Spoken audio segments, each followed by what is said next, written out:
नमस्कार, मनी गुरु में आप सभी का स्वागत है। मैं हूं स्वाति रायना।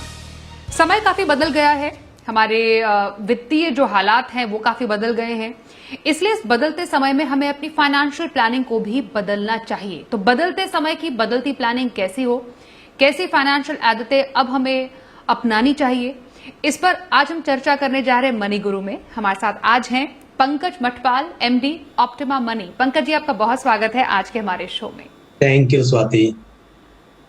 तो पंकज जी से क्या खास चर्चा आज हम करने जा रहे हैं, उस पर एक नजर डाल लेते हैं। आज हम शो में जानेंगे मौजूदा दौर में किन वित्तीय आदतों को बदलना है आपके लिए जरूरी। इमरजेंसी फंड का पैसा कहां पार्क करना होगा आपके लिए फायदेमंद। जाने लंबी अवधि के लिए अभी किन फंड में करें निवेश। साथ ही कर्ज के मर्ज से खुद को बचाने के लिए क्या रणनीति अपनाएं।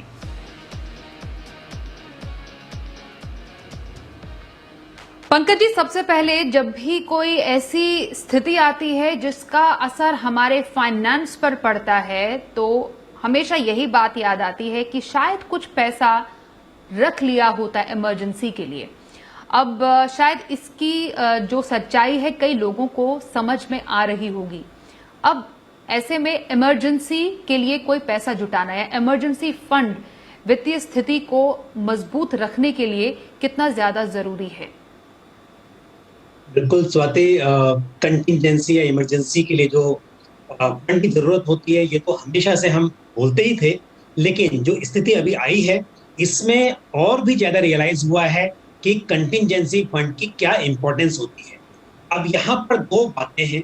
एक तो कई बार लोग प्लानिंग करते ही नहीं हैं और पैसा बचाते नहीं, तो वो तो बिल्कुल गलत है। दूसरी बात, कई बार लोग पैसे बचाते हैं लेकिन उसको इस तरह इन्वेस्ट करते हैं कि मान लीजिए लॉन्ग टर्म के लिए इन्वेस्टमेंट किया हुआ है, वो पैसा लॉक हो गया है, या फिर बीच में अगर निकाल रहे हैं तो उसके ऊपर एग्जिट लोड वगैरह एप्लीकेबल है, लॉसेस हैं। तो आई मीन प्लानिंग नहीं करते कि कंटिजेंसी के लिए पैसा होना चाहिए और पैसा बचाया हुआ है वो इस तरह से इन्वेस्टेड है कि जिस वक्त जरूरत पड़े उस वक्त आप पैसे निकाल सके। ठीक, हम हमेशा बात करते हैं कि लॉन्ग टर्म में आपको रिटर्न्स जनरेट करने हैं, लेकिन एट द सेम टाइम कुछ पैसा ऐसा जरूर होना चाहिए उस पर चाहे रिटर्न्स बहुत ज्यादा ना मिले, लेकिन जिस वक्त जरूरत हो उस वक्त वो पैसा अपने हाथ में आ जाए। बिल्कुल। तो इमरजेंसी के लिए पैसा इकट्ठा करना बेहद जरूरी है। इस स्थिति को ध्यान में रखते हुए पंकज जी, कितने समय तक का इमरजेंसी फंड किसी को अपने लिए बना के रखना चाहिए और कैसी कैटेगरीज इमरजेंसी फंड के लिए बिल्कुल परफेक्ट मानी जाती है। देखिए, अगर लगभग 1 साल के एक्सपेंस के बराबर आप पैसा रखें आज की स्थिति में तो बेहतर होगा। जैसे हम लोग हमेशा बोलते थे कि 3 to 6 मंथ, लेकिन अब जो स्थिति है और क्योंकि अभी तो कोरोना का ये पता नहीं है कि कितने लंबे समय तक ये चलता रहेगा, और दूसरी बात इकोनॉमी की रिकवरी में टाइम लगेगा। इन बातों के हिसाब से आपको थोड़ा लिक्विड पैसा अपने पास होना चाहिए और करीब 1 साल का, जैसे मैंने बोला, होना चाहिए। दूसरी बात, लिक्विड असेट्स में पहली बात आती है कि थोड़ा सा कैश इन हैंड हो अपने पास, कुछ पैसे तो एकदम कैश हो, वो एक है। लेकिन क्योंकि महंगाई बढ़ती जाती है और घर में कैश रखा होगा तो उसकी वैल्यू कम होती जाएगी। तो जरूरी है कि जैसे सेविंग बैंक है वहां पर आप थोड़ा पैसा रखें, क्योंकि सेविंग बैंक में एटीएम की वजह से आपको जिस वक्त चाहे उस वक्त पैसे निकल जाते हैं। बट अगेन, सेविंग बैंक में भी आप बहुत ज्यादा पैसा रखेंगे तो भी वहां पर अपॉर्चुनिटी लूज करेंगे, क्योंकि कंटिजेंसी आई तो जरूरत पड़ेगी, नहीं है कोई इमरजेंसी, कोई कंटिजेंसी, तो वो पैसा आपका बढ़ेगा नहीं। तो इसके लिए जरूरी है कि आप कैश इन हैंड थोड़ा सेविंग बैंक में आप पैसा रखें। इसके अलावा शॉर्ट टर्म वाली एफडी करें जो कि थोड़ा सा इंटरेस्ट आपको ज्यादा मिल जाए सेविंग बैंक के मुकाबले में। और उसके बाद म्यूचुअल फंड में कुछ ओवरनाइट फंड्स और लिक्विड फंड्स की कैटेगरी होती है। ये ओवरनाइट फंड्स या लिक्विड फंड में रिस्क मतलब ना के बराबर है, क्योंकि इसमें जो इन्वेस्टमेंट होता है वो गवर्नमेंट सिक्योरिटीज और बहुत शॉर्ट टर्म वाले डेट पेपर्स में होता है। यहाँ पर रिस्क ना के बराबर है। ओवरनाइट फंड में तो आप बिल्कुल, क्योंकि जो सिक्योरिटी है उनकी मैच्योरिटी एक दिन से ज्यादा की नहीं होती है, तो ओवरनाइट फंड, लिक्विड फंड्स, इस तरह के म्यूचुअल फंड में भी आप थोड़ा पैसा पार्क करें ताकि पैसा समय पे निकल भी सके जब जरूरत पड़े, और अगर जरूरत नहीं पड़ी तो थोड़ा बहुत रिटर्न भी आप उसमें कमा सकते लिक्विड फंड्स और ओवरनाइट फंड्स की आपने चर्चा की है। मैं चाहती हूं कि आप कुछ फंड्स बताएं दर्शकों को जहां पर इमरजेंसी के लिए अपने पैसे पार्क किए जा सकते हैं। ओवरनाइट के लिए आप Axis overnight fund, Canara Robeco overnight fund, इन फंड में कर सकते हैं। हालांकि ओवरनाइट फंड्स ऑलमोस्ट आप किसी भी एएमसी का देखेंगे तो ऑलमोस्ट सेम ही होगा। इसमें बहुत ज्यादा आपको ना तो रिस्क यहाँ पे दिखाई देता है और रिटर्न्स भी ऑलमोस्ट सेम ही होते हैं। लेकिन दो स्कीम मैंने आपकी थोड़ा कन्वीनियंस के लिए बता दी है। और लिक्विड फंड में आप आदित्य बिरला सन लाइफ लिक्विड फंड और आईसीआईसीआई प्रूडेंशियल लिक्विड फंड, इन दो फंड में आप इन्वेस्ट करें, तो ये सलाह है मेरी। तो बदलते समय की बदलती प्लानिंग के लिए इमरजेंसी फंड आप जरूर अब अपने लिए बनाएं। कहां पर इमरजेंसी के लिए निवेश कर सकते हैं, इस पर अभी हमने चर्चा की। दूसरा, बदलते समय की बदलती प्लानिंग में कर्ज यानी लोन मैनेजमेंट काफी ज्यादा इंपॉर्टेंट हो गया है। इसके लिए सरकार ने काफी कदम उठाया, लोन मॉरेटोरियम लेकर आई जिससे कि लोगों को ईएमआई हॉलिडे मिल जाए, लेकिन बाद में चुकाना तो जरूर है। लेकिन आगे आने वाले समय में, क्योंकि ये स्थिति थोड़ी चलेगी अभी आगे, कर्ज का मर्ज दूर कैसे किया जाए? देखिए, यहाँ पे जरूरी है कि आप अपने लोन्स को रिस्ट्रक्चर करने की कोशिश करें। आप ये हो सकता है कि पहले तो रेट ऑफ इंटरेस्ट अगर आपका ज्यादा है तो आप रेट ऑफ इंटरेस्ट कम कराने की कोशिश करें, क्योंकि बैंक्स में बहुत सारे डिफरेंट सिस्टम होते हैं इंटरेस्ट के। तो आप देखें, अगर आप हायर इंटरेस्ट में हैं तो आप उसको कम कराने की कोशिश करें, सेम बैंक से करें। अगर आपका बैंक नहीं करता है तो आप उसको स्विच भी कर सकते हैं दूसरे बैंक में, तो वो एक आपके पास चॉइस होगी। दूसरी बात, जैसे क्रेडिट कार्ड वगैरह का जो लोन होता है वो बहुत एक्सपेंसिव होता है, पर्सनल लोन भी आपका महंगा होता है। ऐसे में कोशिश करें कि जैसे लोन अगेंस्ट सिक्योरिटीज होता है या गोल्ड लोन आपके एक अच्छा विकल्प है, क्योंकि जो सिक्योर्ड लोन होते हैं उनका rate of interest unsecured loan के मुकाबले में कम होता है। तो आप अपने क्रेडिट कार्ड का अगर बकाया है तो उसको तो जितनी जल्दी हो सके उसको बिल्कुल खत्म कर दें।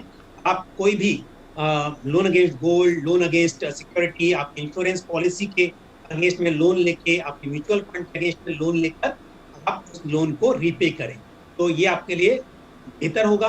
और दूसरी बात, अगर आपके पास बहुत सारे लोन हैं तो उसमें से आप कोशिश करें कि पहले जो हायर इंटरेस्ट वाले लोन हैं उनको पहले खत्म करें, तो उससे तो लोन थोड़े से कम हो जाएंगे और ऊपर से आपकी ईएमआई का बर्डन थोड़ा आपके ऊपर कम होगा। तो अब हायर इंटरेस्ट वाले लोन को किसी भी तरह से आप जैसे हो सके, अगर आपको अपना इन्वेस्टमेंट भी ब्रेक करके, अगर ऐसा हो टाइम बीइंग के लिए आपको अपनी एसआईपी बंद करनी हो या कुछ इन्वेस्टमेंट को आपको विड्रॉ करना हो, वो करके भी अगर आप हायर इंटरेस्ट वाले जो लोन है उनको रीपे कर देंगे तो आपका बर्डन काफी कम हो जाएगा, ईएमआई कम हो जाएगी उन लोन की। और जो फिर बाकी लोन बचे हैं उनकी आप थोड़ी सी ईएमआई बढ़ा देंगे, जिससे आपका लोन जल्दी पूरा हो जाएगा। और अगर ये पॉसिबल ना हो, आपको कैश फ्लो की प्रॉब्लम है, तो आप एक काम और कर सकते हैं, आपका जो टेन्योर है लोन का, जो बचता है उनका टेन्योर बढ़ा दीजिए, जिससे थोड़ा सा ईएमआई कम हो जाएगा। तो ये कुछ ऐसे तरीके हैं जिससे आप कर्ज का मर्ज दूर कर सकते हैं। और लोन लेना ही है तो सिक्योर्ड लोन के तरीके काफी हैं। गोल्ड लोन की क्योंकि आपने चर्चा की पंकज जी, एक जानकारी दर्शकों को दे दूं जिनको पता नहीं है उनकी समझ के लिए, रिजर्व बैंक ने गोल्ड लोन की लिमिट बढ़ा दी है। अब गोल्ड की वैल्यू पर आपको 90% तक की वैल्यू पर लोन मिल सकता है। ये इसलिए भी क्योंकि डेफिनेटली लोगों का रुझान इसकी तरफ बहुत बढ़ा है और सिक्योर्ड तरीका है ये लोन लेने का। अब एक और तरीका जिससे हम अपनी प्लानिंग को काफी बदलते समय के साथ ऑल्टर या बदल सकते हैं, वो है अपनी फाइनेंशियल आदतें बदलकर। रोजमर्रा की जो हमारी आदतें हैं बचत की या फिर खर्च की, तो बचत और खर्च के इस संतुलन को कैसे हम बैलेंस कर सकते हैं इस समय में? बिल्कुल, ये जानना बहुत जरूरी है कि आप कहाँ पर खर्च कर रहे हैं, कि जब तक ये आइडिया नहीं होगा तो ऐसे ही पैसा आता है और हर चीज इंपॉर्टेंट दिखाई देती है। तो पहले जरूरी है कि आप अपना हाउस होल्ड बजट लिखें, आप देखें कि आप कहाँ कहाँ खर्च कर रहे हैं। जब राइटिंग में इसको, मतलब ये कहने में बड़ा ऐसा लगता है कि मुझे मालूम ही है, लेकिन जब लिखते हैं तो आपको अंतर महसूस होता है। तो आप इसको पेपर पे लिखिए कि आप कहाँ पर खर्च कर रहे हैं, तो आपको एहसास होगा कि ऐसे बहुत सारे खर्च होंगे जिनको कम किया जा सकता है। आपको खर्चे तो कम करने होंगे, तो जहां पर खर्चे हो सकता है कि ऐसे में ट्रैवलिंग, जैसे आजकल लॉकडाउन में ट्रैवलिंग कम हो रही है, तो वो आपका पैसा बच भी रहा होगा, चाहे पेट्रोल का एक्सपेंस है या जो भी आपका ट्रैवलिंग एक्सपेंस है वो कम हो रहा है। हो सकता है कि आप अब बाहर बहुत नहीं जाते हैं, तो शायद आपके प्रॉपर्टी वगैरह खरीदने का खर्च भी कम हो रहा हो, तो जो भी आप ऐसा देखेंगे कि जो खर्चे कम हो रहे हैं, कुछ खर्चे शायद बढ़ भी रहे होंगे। ऐसा भी हो सकता है कि आपको इलेक्ट्रिसिटी कंजम्पशन वगैरह ज्यादा हो रहा हो, ऐसा भी होता है। तो आप इसको बैलेंस करें, आप देखें, और जहां पर खर्चे कम किए जा सकते हैं उनको थोड़ा सा आप मतलब रिसेट करें, उनको आप जहां पे ज्यादा हो रहे हैं वहां पे लगाएं, और जो पैसा बच सकता है उसके बाद में वो पैसा बचाकर आप अपना कंटिंजेंसी फंड तैयार करें, और साथ ही लॉन्ग टर्म के लिए भी थोड़ा सा पैसा बचाएं, और लोन रीपे करना है उसके लिए यूज करें। लेकिन जब ये आप लिखेंगे तभी मैं आपको बताऊंगा कि विश्वास होगा, लिखने के बाद में आपको अंतर महसूस होगा कि काफी चीजें ऐसी निकल के आती हैं जहां पर आपको लगता है कि ये किया जा सकता है। ये आपने सही बोला। रोजमर्रा के जब हम खर्चों को कहीं पर लिखेंगे तो समझ में आएगा कि कहां पर खर्चे अभी कम हो रहे हैं और कहां पर इसको डाइवर्ट किया जा सकता है। आपने कहा कि इमरजेंसी कंटीजेंसी प्लान यहाँ पर जो बचे हुए पैसे हैं उनको वहां पर किया जा सकता है, या फिर दूसरे खर्चों में उन्हें डाइवर्ट किया जा सकता है। कई लोग वर्क फ्रॉम होम अभी कर रहे हैं और उसकी वजह से इंटरनेट का खर्चा या फिर बिजली बिल का एक्स्ट्रा बिल लोगों का आ रहा है, तो वो जो खर्च है वो वहां पर उसको कन्वर्ट किया जा सकता है, उसको डाइवर्ट किया जा सकता है। चलिए, यहाँ पर वक्त एक छोटे से ब्रेक का हो गया। ब्रेक के बाद हम जानेंगे कि ऐसे वक्त में बदलती प्लानिंग के हिसाब से आपको निवेश को कैसे बदलना चाहिए, निवेश पर बारीकियां और साथ ही और भी कुछ तरीके बदलती प्लानिंग के जानेंगे थोड़ी सी देर में। देखते रहिए मनी गुरु।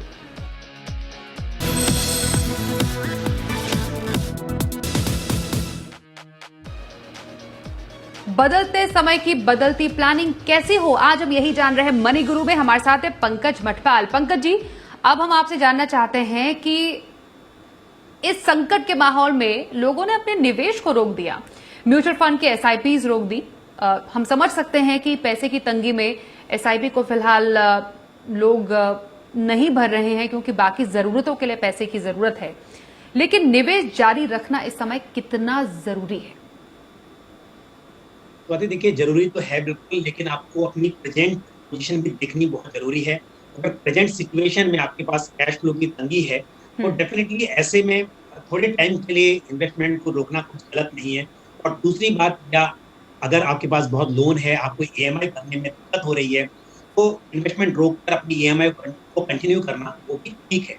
लेकिन एट द सेम टाइम आपको ये भी देखना है कि अगर आप इन्वेस्ट कर सकते हैं लॉन्ग टर्म के लिए तो वो आपको करना चाहिए। और यहाँ पर मैं एक चीज जरूर बताऊंगा कि इस स्थिति में हमने बहुत चीजें सीखी हैं। तो हमेशा से हम बोलते ही थे कि लोगों को अपने गोल सेट करके ही इन्वेस्ट करना चाहिए, ताकि आपको पता चले कि जब जरूरत है उस वक्त आपको पैसा मिल सके। दूसरी बात, जब प्लानिंग नहीं होती है तो आप कई बार लॉन्ग टर्म वाले जो इन्वेस्टमेंट स्कीम्स होती हैं उनमें इन्वेस्टमेंट कर देते हैं, जबकि अभी जरूरत शॉर्ट टर्म की होती है। तो ये बिना प्लानिंग किए होता है, तभी ऐसा होता है। तो ऐसे में 3 तरह की सलाह है। एक तो उन लोगों के लिए जिन्होंने अभी तक अपना इन्वेस्टमेंट शुरू नहीं किया है, वो पहले अपने गोल तय करें, short term, medium term, long term, कैसा आपका रिस्क लेने की क्षमता है, कैसी आपकी जरूरत है, उस हिसाब से ही इन्वेस्ट करें डिफरेंट एसेट क्लासेस में, डिफरेंट स्कीम्स में।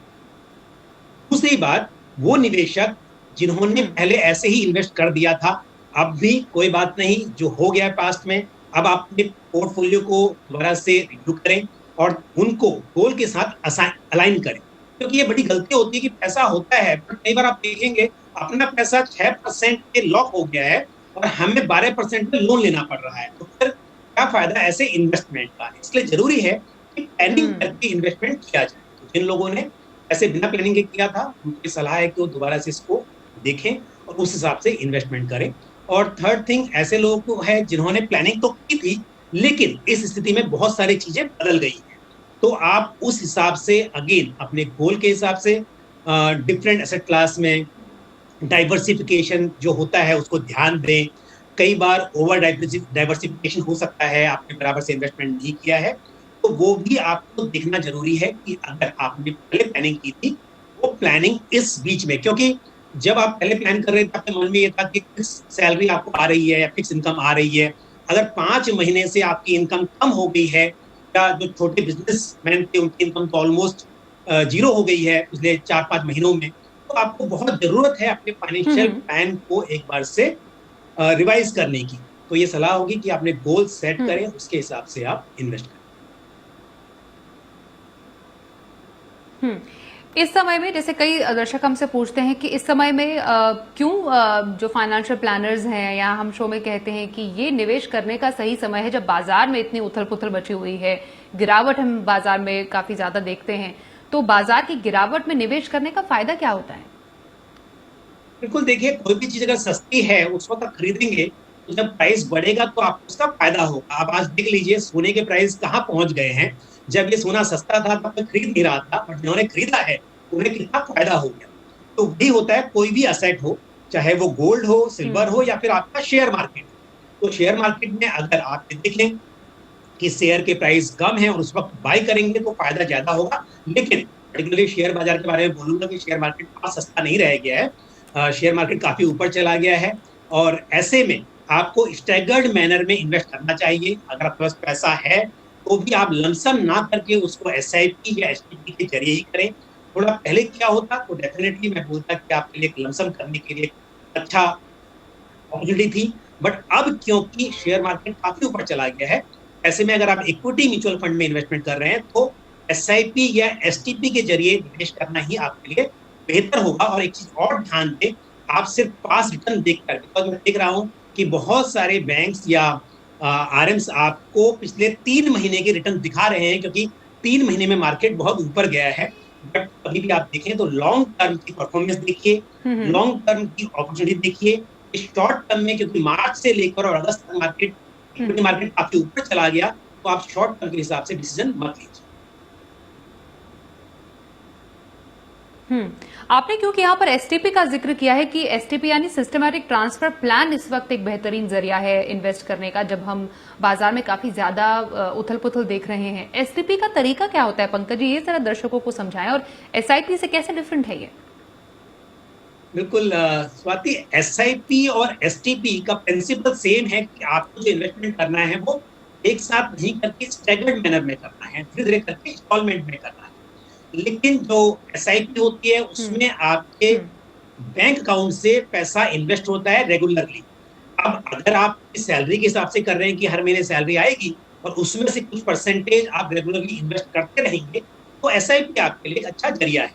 लेकिन अगर आपके पास लमसम पैसा है और इस वक्त जैसे मैंने बोला कि मैं सलाह नहीं दे रहा हूं, तब एक साथ पैसे को इन्वेस्ट कीजिए, तो उस स्थिति में आपके पास एसटीपी का विकल्प है। एसटीपी में क्या होता है कि एक फंड हाउस की अगर आप कोई स्कीम में इन्वेस्टमेंट करना चाहते हैं तो उसी फंड हाउस के पहले आप लिक्विड फंड में या ओवरनाइट फंड में पैसे को पार्क कर दीजिए।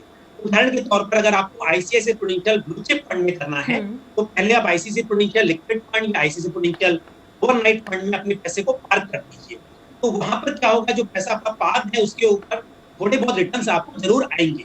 साथ ही उसमें से आप वीकली, डेली, मंथली जो भी चाहें वो एसटीपी करेंगे। तो क्या होगा, आपने फिक्स सपोज 2000 पर वीक का सिस्टमेटिक ट्रांसफर प्लान सेट कर दिया, तो हर हफ्ते आपके लिक्विड फंड से 2000 रुपए डेबिट होंगे और उसके बदले में आपको 2000 रुपए के वैल्यू की इक्विटी फंड की यूनिट्स मिल जाएंगी।